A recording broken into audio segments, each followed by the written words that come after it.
Bem-vindas ao canal. Aqui é um espaço para você que quer mais saúde, mais vida e menos rótulo. E hoje eu não estou sozinha, eu estou aqui com a doutora Lilian, ginecologista, especialista em uroginecologia e sexualidade, e doutora Mariana, cirurgiã bariátrica e metabólica.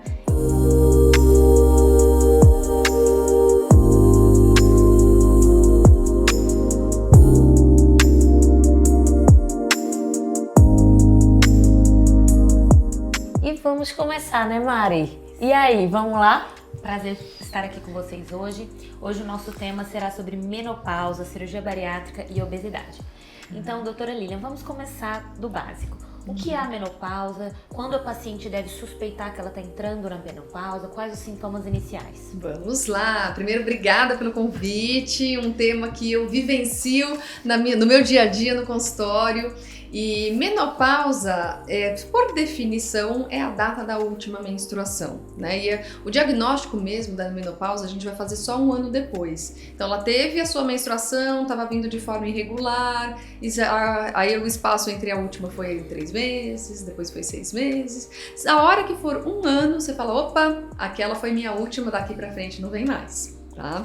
Mas antes disso, eu diria para você que ela tem aproximadamente uns 10 anos de sintomas antes disso, que ainda não é nem a perimenopausa, são os primeiros sintomas de falhas de ovulação, para depois ela começar a entrar na perimenopausa, para depois entrar na menopausa. A gente tem uma média de uns 40 anos da mulher, ela já começa a sentir essas mudanças.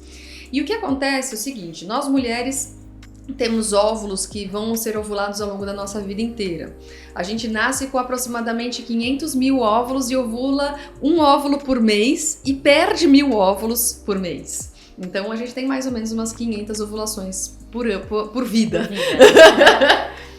E o que chega, a partir do momento que chega aproximadamente nos 40 anos, você tem já uma reserva de óvulos menor em quantidade, em qualidade, e o seu corpo fala, opa, não estou conseguindo dar conta para ovular, eu preciso dar mais estímulo para esse ovário ovular. Então, logo que a mulher menstrua, o cérebro já dá conta que aquele óvulo tem pouco para ovular, já aumenta os hormônios, que são chamados FSH e LH, fala, galera, vamos trabalhar mais? E aí ele estimula muito aquele ovário, a mulher ovula antes e ela tem uma menstruação mais curta. Então, antes a menstruação ela vinha a cada 30 dias, depois vai ser 28, 25, 20. Então vai ficando cada vez mais curta porque o cérebro tá lá bombando aquele ovário para ele ovular mais rápido.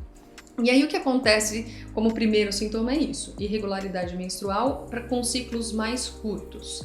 O fato de você ter um aumento de hormônio antes de diminuir, que a gente sabe que o hormônio diminui na menopausa, mas antes disso ele aumenta. Então, para que ela tenha essa ovulação, tá tudo lá, o hormônio bombando. Aumenta muito o TPM. E aí ela fala assim, olha, nunca tive TPM, agora eu fico muito irritada, eu fico com mais fome de doce, eu fico mais inchada, dor de cabeça. E aí tem mulheres que falam que, olha, eu tenho isso 3 dias antes de menstruar, mas tem mulheres que têm isso 10 dias antes de menstruar. Aí você pensa que aquela mulher que tá com um ciclo de a cada 20 dias, ela passa 10 dias de TPM e os outros dias ela passa sangrando e ovulando. Então assim, isso é um inferno. A vida vira um inferno. Nossa. E aí vem a irritabilidade, a indisposição, uma fadiga crônica, né? E aí ao longo do processo ela vai começando a ter falhas, né? Então primeiro em curto ciclo, depois tem falhas de menstruação e até a hora que ela realmente para de menstruar. E é quando você começa a ter a queda do estrogênio. E aí os sintomas da queda é mais fogacho. 70% das mulheres que estão nessa fase de perimenopausa tem esse sintoma. Aí fala assim, calor. Qualquer um sente calor, né? Tranquilo. Não. Primeiro, Sabemos, né? A gente tem uma amiga que está vivendo isso, tá vivendo a gente isso. presencia. No meio da cirurgia. É loucura. muito intenso, assim, a sensação de mal-estar, e a sudorese, e aí dura aí 3 minutos, 5 minutos, aí depois que passa ainda tem um processo de resfriamento do corpo, então assim, as mulheres odeiam, tá no meio de uma reunião, fica com vergonha, que a cara tá toda vermelha, toda suada, e isso acontece às vezes também no sono, e aí ela começa a ter despertares noturnos por conta de fogachos, e a sudorese noturna, e aí ela começa a não dormir direito, se ela não dorme direito, aumenta a cortisol, aí dá mais fome de doce, aí ela fica mais irritada, e aí com isso ela não dorme direito de novo. Entra no ciclo. Entra no ciclo. E tem algumas mulheres que eu falo que é o clube das 3 da manhã, que todas as mulheres que estão entrando na menopausa acordam 3 horas da manhã. Nossa senhora, Você podia fazer um clube, né? Vamos fazer alguma coisa, pelo menos tá todo Vamos mundo acordado. discutir, né? sobre tudo, fazer um grupo no WhatsApp. E começa a diminuir muito a qualidade de vida. O foco, memória, elas reclamam muito. Então, doutora, eu não consigo mais lembrar o nome de palavras, de datas, do nome das pessoas, de eventos. Então, ela começa a se sentir mais incapaz. Produtividade do trabalho começa a cair, porque ela começa a não ter mais muito foco. Elas falam que é uma névoa mental, parece que no dia inteiro o cérebro não está conseguindo funcionar direito. Então tem uma questão do ponto de vista de cognitivo que acaba afetando muito essas mulheres. E sexual, né? Libido que cai. Você tá passando por tudo isso, não dá vontade de transar, né? Eu não Então... tô, me irrito. Calor, Né? Gente, não tem como. Não dá. Não tem. E quando transa, a vagina tá seca. E aí dói. desconfortável. Então ela tem todo o desconforto na hora da relação sexual. Associado a isso, pela secura vaginal, também tem incontinência urinária. E também tem uma questão física que ela tá começando a ter mais gordurinhas onde não deveria. Então as gordurinhas que normalmente na mulher, que a gente tem mais no quadril, na pós-menopausa a gente tem um perfil mais androgênico, né? Ela fica mais na parte da barriga mesmo. E ela, visceral. E isso... Pele, né? Então começa a flacidez, ruga, queda de cabelo, além dos riscos cardiovasculares, osteoporose. Então, assim, vai longe a lista do que acontece nessa fase. Loucura, hein? Loucura. É por isso que a gente precisa conversar muito sobre isso, né? Exatamente. Muito, porque a gente deixa de conversar, né? Os tabus todos de gestação, anticoncepção, menopausa, meu Deus, como é importante a saúde da mulher. Exato. Muito importante. E Lili, a menopausa, ela pode interferir na perda de peso e no ganho de massa muscular, como você falou. E isso é uma preocupação pra gente, né? Porque a gente tem a gente trata a obesidade, eu e a Mari, e a gente vê que muitas vezes existe bastante a obesidade sarcopênica. E essa paciente, ela é uma paciente que muitas vezes, não, você não tem músculo. Todo mundo acha, como assim? Desse tamanho não tem? Não tem, porque a qualidade da composição corporal está alterada. Exatamente. E aí, o que é que acontece nessa menopausa? Exatamente tudo que você não quer. E acontece exatamente isso. Então, só o fato de você diminuir estrogênio, o seu corpo, ele fala assim, bom, né? Não é exatamente assim, mas é uma forma de explicar, mas ele fala assim... Bom, já que a gente não tem mais estrogênio, o ovário não está produzindo estrogênio, vamos produzir de outra forma? E aí ele começa a acumular as gordurinhas para produzir esse estrogênio. E aí ele começa na região centrípeta, né, na região aqui dos tríceps, né, aquele musculinho do tchau, né? E aí o que acontece é que o aumento de peso, mesmo a mulher fazendo exatamente a mesma atividade física, tendo a mesma alimentação, ela tem um aumento de gordura. E associado a isso, ela também tem uma diminuição de testosterona, que é um dos alimentos do nosso músculo. E pelo fato dela não ter esse alimento, né, e o aporte de proteína também às vezes deficiente, porque ela tem mais fome de doce, ela não quer saber de proteína, o corpo dela chama por doce. É uma seletividade alimentar, né? Aí não... Exato, aí você não tem matéria-prima pro osso, pro músculo. E aí tem uma tendência a ter sarcopenia mesmo. E essas mulheres, muitas vezes, elas já chegam na menopausa sedentárias. E Nessa situação, a perda de massa magra é muito pior. E aí começa a ter deficiência de mobilidade.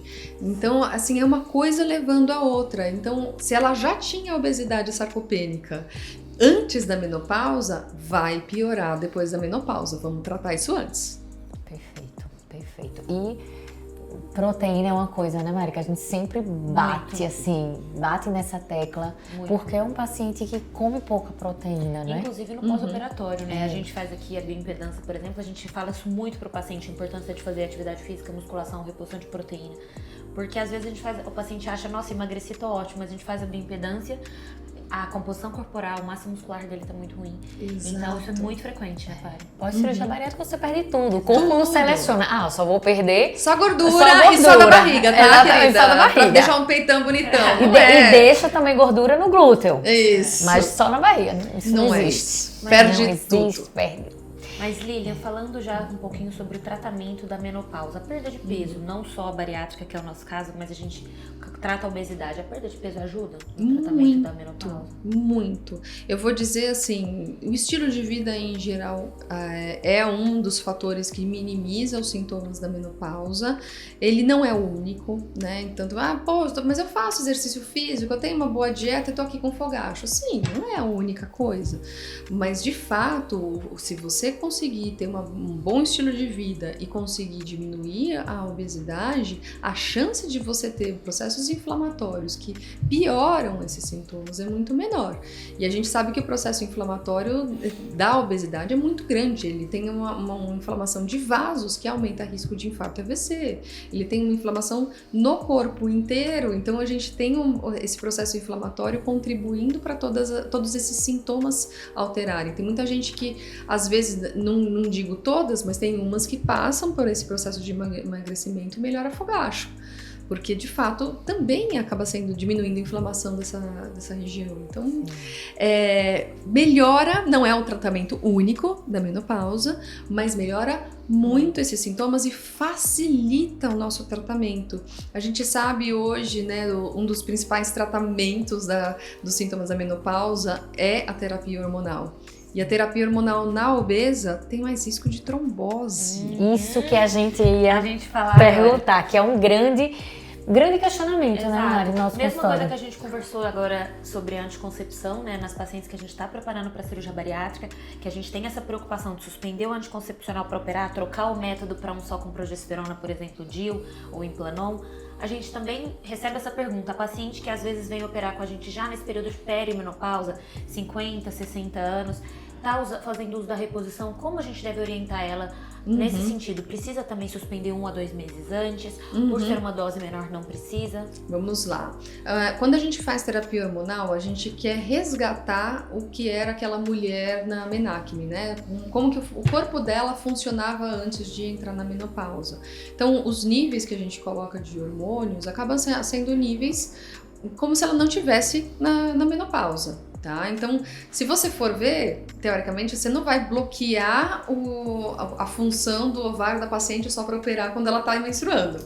Então, teoricamente, daria para deixar a terapia hormonal. Só que a gente é médico, a gente trabalha com excesso de zelo, né? Então, tudo que a gente puder fazer por essa paciente para diminuir risco, a gente vai fazer. E a gente sabe que o estrogênio, ele é um componente que aumenta a trombose. Não tem jeito, ele aumenta a hipercoagulabilidade. E ela vai passar pela cirurgia e vai ficar sedentária, então ela vai ter estase, e ela tem já a obesidade, então tem inflamação crônica. Ela tem os 3 fatores aqui para gerar uma trombose. Se a gente puder tirar essa terapia hormonal, é de bom tom. Tá? Tem mulheres que são extremamente resistentes pelos sintomas. Ela fala assim, doutora, eu não suporto ficar sem a terapia hormonal. Eu entro em depressão, tenho muitos fogachos, brigo com todo mundo, assim, eu não suporto. Ok, nessas pacientes a gente tem um cuidado mais especial, tem os anticoagulantes que a gente já usaria normalmente, a gente tem uma vigilância um pouco mais de perto, mas ok, podemos até deixar, mas é exceção, tá? E reposição hormonal? Engorda? Eu ia perguntar agora. Vamos lá, engorda Essa não fazer, né? Essa dúvida é frequente, né? Porque É. a paciente na verdade já tá com medo de engordar, como você conversou, mas ela tem medo de usar hormônio e engordar, principalmente aquelas que já tinham medo de ter engordado durante o uso de anticoncepcional. Exato, mito! Mito total, Então né? vamos lá. A gente acabou de conversar que a falta do estrogênio leva a aumento de gordura. Se eu tô dando estrogênio para ela, eu vou evitar este processo. Não vai emagrecer. O que você já ganhou, é seu. Aí você que lute aí para tirar. Mas a terapia hormonal vai fazer com que isso não piore. E quanto antes você começar, quanto antes a gente vai evitar qualquer tipo de alteração metabólica. E até acho que é interessante a gente falar quando que a gente coloca isso. Isso! Era a próxima pergunta. Eu tô aqui, ó. Tá só em Pensação sintonia. aqui, ó. Dica, né? Vamos lá. A terapia hormonal o quanto antes, tá? A gente teve um estudo que zoou a cabeça de todo mundo aqui, que é um estudo muito conhecido do WHI, que foi feito lá por volta dos anos 2000. Ele começou em 1995, era para terminar em 2005, só que chegou 2002 e falou assim, gente, seguinte, a gente tem que parar o estudo, tá todo mundo morrendo aqui, a gente vai parar o estudo porque terapia hormonal faz mal e todo mundo morre. Então, imagina isso Que loucura. na cabeça das pessoas que estavam fazendo terapia hormonal e passou no Fantástico, que na época era o maior veículo de informação, né? Então, pronto. Aí a partir daí, muita gente, infelizmente uma geração inteira, acabou se privando de terapia hormonal. E foi difícil, né? Mesmo naquela época a gente já tinha estudos para contradizer isso. Só que é difícil você falar na mídia, né? O que ganha mais, né? Falar, vai morrer, não sei o que lá. Não, fica tranquilo. Até dá um pouquinho de chance, mas tá tudo bem. Fala, não. O risco, benefício, qualidade de vida, né? Então, foi difícil, tá? Mas eu acho que a gente tá entrando numa nova era, que a informação tá chegando cada vez mais para a população e a gente tá entendendo que, de fato, ufa, estamos voltando para a terapia hormonal de forma consciente. O que é isso, né? E foi um dos grandes erros desse estudo. Ele deu terapia hormonal para mulheres acima de 60 anos. Acima dos 60 anos, ela já passou por modificações celulares irreversíveis. Então, a partir do momento que você tem uma queda de estrogênio, você vai ter atrofia de várias regiões aí de pele, né? Então, atrofia de vagina, enfim, cartilagem também, que vai se atrofiando mais, o osso, que tem uma tendência para osteoporose, mas principalmente vasos, né? Então, pelo fato de a gente ter uma queda de colágeno, elastina, o vaso que antes tinha aquele movimento para poder bombear o sangue, né? Ele perde, ele fica duro. E na hora que o sangue vai passar, para ele conseguir chegar aonde ele quer chegar, precisa aumentar a pressão. E aí começa aumento de hipertensão, um vaso que começa a ficar mais inflamado, que tem mais chance de também ter placas, aumento de colesterol, e aí começa a ter eventos cardiovasculares relacionados à falta do estrogênio. Se a gente começa a dar esse estrogênio antes dessa modificação acontecer, eu evito. E hoje a gente sabe que a terapia hormonal realizada na janela de oportunidade, a janela de oportunidade é antes disso acontecer, que seria ou antes da menopausa ou até 10 anos depois da menopausa, sendo antes dos 60 anos, eu consigo prevenir eventos cardiovasculares no futuro. Então é uma prevenção de infarto e AVC. Então essa é a fase que a gente entra o quanto antes, tanto para que a gente tenha menor modificação celular, quanto para que ela tenha uma melhor de qualidade de vida. Por isso que eu falo, antes mesmo de parar de menstruar, eu já posso tratar. Não precisa esperar ela sofrer tudo que ela tem que sofrer para entrar com medicação. E não preciso de exames, tá? Que muita gente, isso eu recebo muito no consultório. Doutora, ela descreve, né, toda a lista de sintomas de menopausa. Eu falo assim, mas eu fiz os exames e a minha médica falou que não estava na hora de fazer reposição hormonal. Claro que tá. O exame é uma foto daquele dia que você colheu e que o exame estava assim. Eu não sei como é que estão os outros dias. Claro que eu vou entrar. É clínico, o diagnóstico é clínico. E doutora, tem um limite de prazo que a paciente pode fazer a reposição? Porque tinha isso, né? Até tal idade, tem essa janela de oportunidade para começar, mas quanto tempo ela pode tratar? Quando parar, Quando né? parar. Eu falo para elas até a próxima consulta, né? Porque difícil, a gente não sabe quais são os riscos que ela vai ter ao longo desse período. Então, os riscos para uma terapia hormonal, o principal é trombose. Então, se ela tem trombose ou se ela tem uma trombofilia grave, ela tem risco. Então, são as pacientes que a gente não usa terapia hormonal, tá? Tem algumas exceções, mas assim, a priori, de forma geral, trombofilias a gente não usa. Doenças cardiovasculares, principalmente descompensadas, então hipertensão descompensada, tem um risco para infarto, risco para AVC, então dependendo do tipo de risco, a gente não usa. Tem uma hipertensão, mas está controlada. Ok, bora, vamos lá, e continua avaliando pressão. E câncer, que é um boom. Não vou porque senão eu vou ficar com câncer. Bora lá. Já juntou obesidade, cirurgia bariátrica aumenta o risco de câncer, né? Existe esse mito, que é mito total, na verdade diminui o risco. Exato. Então vem enlouquecendo a cabeça das mulheres, né? Juntou menopausa, obesidade, cirurgia bariátrica, então enlouquece. Eu diria para você que a obesidade tem mais risco de câncer do que a terapia hormonal. Okay. Então, se você quiser tratar uma coisa para não ter câncer, trata a obesidade. E o que a gente viu, tem hoje de dados nos estudos, principalmente para câncer de mama, é que a terapia hormonal de estrogênio sozinha, só estrogênio, então, mulher que não tem útero, ela pode fazer uma terapia hormonal sem a progesterona. Só o estrogênio, ela tem uma diminuição de risco de câncer de mama. Então, hoje a gente já sabe que é uma proteção, tá? Para as mulheres que têm o estrogênio mais progesterona, ela precisa da progesterona que ela tá protegendo o útero contra câncer de endométrio, tá? Aí sim, tem sim um risco aumentado para câncer de mama de 0,1 a 1,1%. Então, o que será que vale a pena, né? Ficamos nessa balança. Fica nessa balança. E tem questões hormonais que aí são inegociáveis, né? Então, tem uma questão genética, o BRCA1, BRCA2, que são alterações genéticas graves para câncer de mama, câncer de ovário. Faz uma avaliação genética se realmente tem alguém na família que sempre se repete, principalmente mães ou irmãs, ou se você mesmo teve um câncer de mama, avaliar do ponto de vista também genético se o estrogênio seria um estímulo. Mas eu digo para você que existem exceções, que mesmo mulheres que já trataram câncer de mama no passado, que podem usar o estrogênio. É exceção, o que eu tô falando aqui não é uma regra, tem que ser sempre avaliado com um médico também. Perfeito. E, Mari, qual a principal preocupação que devemos ter com mulheres na menopausa após a cirurgia bariátrica? Eu acho que uma grande preocupação que a gente tem é uma preocupação que, na verdade, a ginecologista já cuida das mulheres, independente da bariátrica, que é ficar de olho em reposição de cálcio, pensando em osteoporose, vitamina D, né?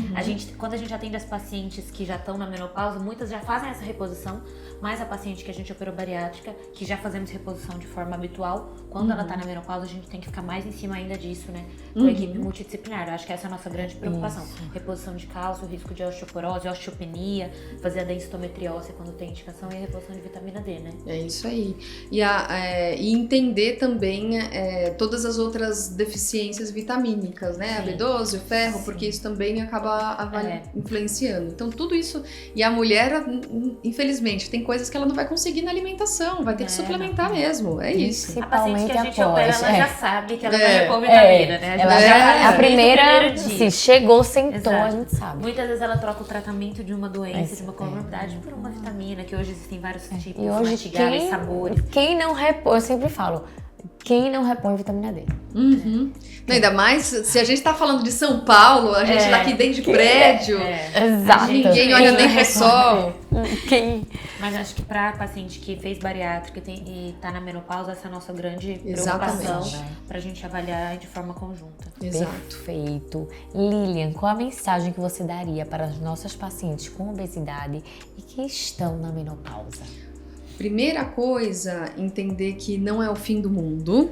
tá? Que realmente são duas doenças que quando tem uma doenças não, porque a menopausa não é uma doença, é uma fase de vida, mas que vem associado com muitas alterações que podem virar doenças, né?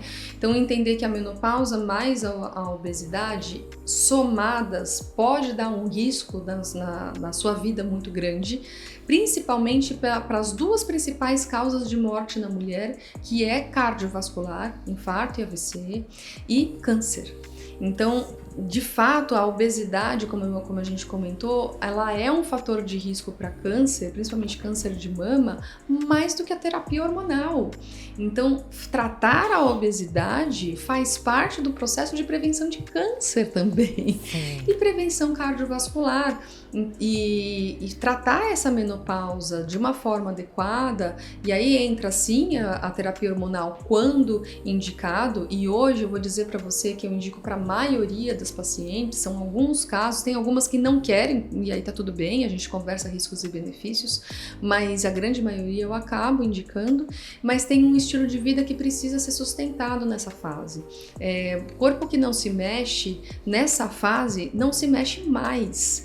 E eu preciso falar para ela que agora, você não fez exercício a vida inteira, se já era para ter começado, agora você vai ter que começar, porque senão você vai ficar sem mobilidade, você vai ficar sentado e dependendo de outras coisas para mobilidade. Então, estilo de vida, exercício, dieta, são coisas que ela vai precisar sustentar ao longo da vida dela também. Perfeito. Equipe multidisciplinar é tudo, né, gente? Tudo para paciente com obesidade, para qualquer paciente, né? Mas paciente com obesidade, ela precisa estar ali bem cuidada, bem acolhida. Muito obrigada, meninas. Foi maravilhoso. Mais uma vez aqui aprendendo muito. E a gente se vê no próximo vídeo.